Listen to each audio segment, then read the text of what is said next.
It's Wednesday, October the 20th. Lake level is about 9:15 and a half. It's come up 3 or 4 inches. We had quite a bit of rain. They still aren't hardly generating any water. You know, what little bit they are is at night. Water temperature, it's actually cooled down quite a little bit. It's 67, 68 degrees. But if you fished it all this weekend, unless you was one of the few that did catch them, the fishing was extremely tough. There was a Bass Federation tournament. They had 130 boats. 2 days it took like 21 pounds to win, which is about 10 and a half pounds a day. There was a local tournament Sunday out of Cape Fair, catch 'em all bait and tackle winter series. I think they had 45 boats and it took right at 12 pounds. And I think third place was only like 8 pounds. So fishing's been really tough, but the good thing, I have seen a change in the last few days with the cooler temperatures. And I've done it on both ends of the lake. I've done it up in the river some and down lake, in the Kimberling to the dam area. But I'm finding the bait fish has really moved, and I'm finding them in the backs of the creeks. Not every creek, but seem to be having a little trouble catching quality fish around them. I mean, there was one creek yesterday we went into, and there were so many shad in there in that 5 to 15 foot that you could walk across the shad. And there was fish feeding on them, you know, pretty much for an hour or two when we were in there. But most of the fish we caught in there were little fish. So I went and looked at a few other different creeks, and we got out in the center of the creek, starting at about 40 foot. We just started idling around, and I found a lot of big balls of shad. Some of them were, you know, 10 to 12 feet deep, suspended over 30. But the ones that were way back in the creeks, the fish back there we caught were short. I think the bigger ones are coming. But we did catch keepers out in that little bit deeper water, in that 20 to 30 foot range. Like I say, some of the fish were on the bottom, some were suspended. And we was catching them several different ways. One way we kind of had to go old school to catch them.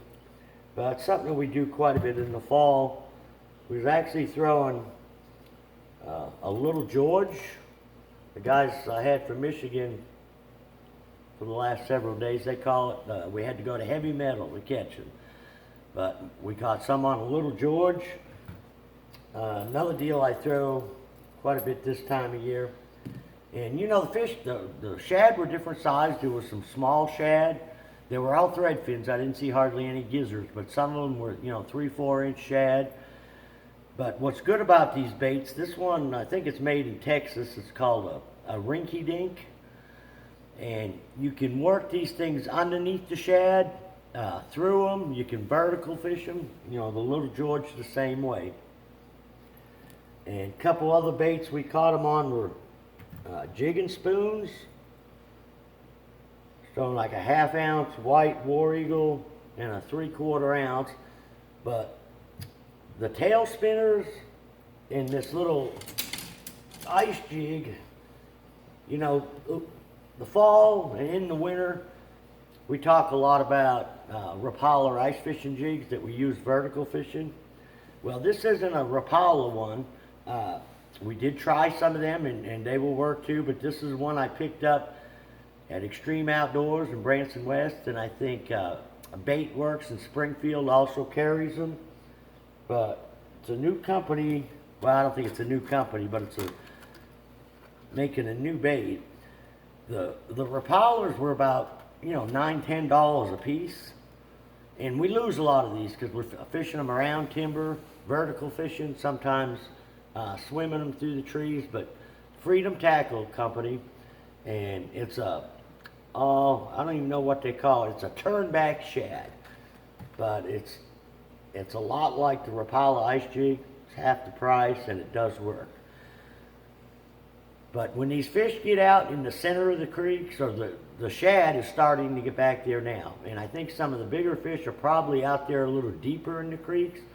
You just got to spend quite a little bit of time idling around and graphing and finding the shad. You know, that's where the live scope works so well because you can get in them creeks and you can scan around, 80 foot every direction, and you can find the balls of shad, and you can even tell in the shad when there's feeding fish in the middle of them, on the live scope. But it's something that, takes a little bit of time doing, but, as tough as the bite is, it's been paying off for us because a lot of the other stuff we've been doing, we've really been struggling. Another thing I'll throw back around them shad, the lake's got pretty good stain throughout, so I found that it worked some around Kimberling City area today as well, and the creeks there. I'll take a swim bait, 4.5, 5-inch swim bait on either 1/2 ounce or 3/4 ounce swim bait head, and fish it around the shad underneath them. Try to pick out isolated fish and cast to them as well. Another thing you can try is slow roll on a spinnerbait. 3/4 ounce Colorado willow or even a tandem willow blade. But there's several different baits out there. You just got to that'll work. You just got to mix it up and get confidence in one that'll work. The good thing about these, like the Rinky Dink, this little bait here, and the Little George, you can work it at all different depths, and you can work it, pretty heavy. I'm usually throwing 1/2 or 3/4, and the same with the Little George. It probably weighs about 3/4 of an inch. The bad deal about them is if you're fishing around timber, you will get them stuck quite a bit. But a lot of times I can see on that live scope, there'll be 15, 20 fish around one tree. And if you get lined up on it just right and get them fired up, you can catch several out of the same tree. Now, you don't find them trees too often, but they got that many fish that'll bite back to back. But we found some the other day. Like I said, we had to weed through a lot of short fish to catch keepers. The other way I've been catching a few, and it's been brutally slow. We've been throwing football jigs, and these are 5-fish lures, ultimate cover jigs at 3/4 ounce. But it seems like, any kind of crawdad patterns like a green pumpkin orange, a PBJ, green pumpkin with purple. And we're fishing these super deep. Like, this morning there was no wind, high skies. We caught some fish about 50 foot deep on them. And we're fishing a lot of them long points, a lot of the same stuff we keep talking about out there on the main lake where channels come up against them. And, a lot of times the best way to find these places, you want to find a little bit bigger rock out there on them gravel points, or when you get on the side of a drop off where it starts to roll off, you get into a little bit of bigger rock or brush piles. And, a lot of the best ways to do it, we used to call it the table rock stroll, but you just make a long cast and almost just drag the bait till you find that rock.